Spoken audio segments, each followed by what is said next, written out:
Merci Madame la maire. Madame la maire, mes chers collègues, permettez-moi de profiter de cette délibération pour rendre un hommage appuyé à Hector Guimard, génial architecte de l'Art Nouveau en France. Presque aussi célèbre que la Tour Eiffel, chaque Parisien, chaque touriste peut admirer les entrées du métropolitain Art Nouveau, si particulières, si parisiennes, si ornementées et décoratives, qui sont l'œuvre de Hector Guimard. Il fallait l'originalité d'un Hector Guimard et sa liberté créatrice pour entrer dans ce nouveau métro parisien de 1900, symbole de la modernité de Paris, de l'exposition universelle. La profusion de libellules, de fleurs et de tout élément décoratif rappelant la nature en ont fait un style reconnaissable entre tous, le fameux style Guimard. Guimard, c'est l'architecte d'Auteuil, dans le 16e arrondissement. C'est lui qui construit de nombreuses maisons de village, dans ce village qui vient d'être récemment rattaché en 1860.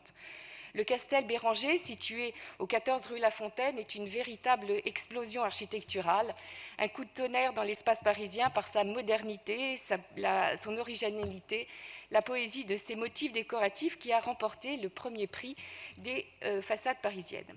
Tout tourne, tout se détourne, se distourne, ce ne sont que des volutes, exubérances et profusion de détails qui ornementent cette façade. Il n'hésite pas à mettre en valeur la fonte ou le fer, ces matériaux que l'on devait cacher en architecture et qui, sous le talent de Guimard, s'imposent dans leur modernité.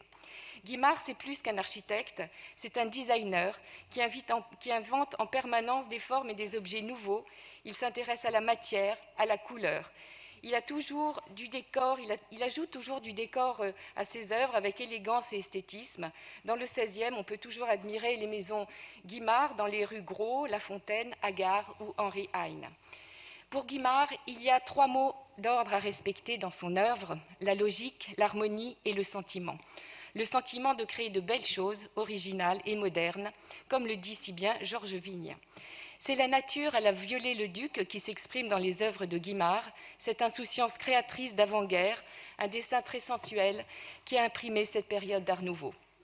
Aujourd'hui, le Cercle Guimard, dans le 16e arrondissement, valorise l'œuvre de cet architecte iconoclaste. Le Cercle souhaite créer un centre culturel et artistique en développant un centre d'archives de l'Art Nouveau. Paris et le 16e ne peuvent que se féliciter de voir perdurer l'œuvre d'un architecte génial qui a façonné un visage architectural parisien et à travers le monde entier. Je vous remercie. Merci à vous.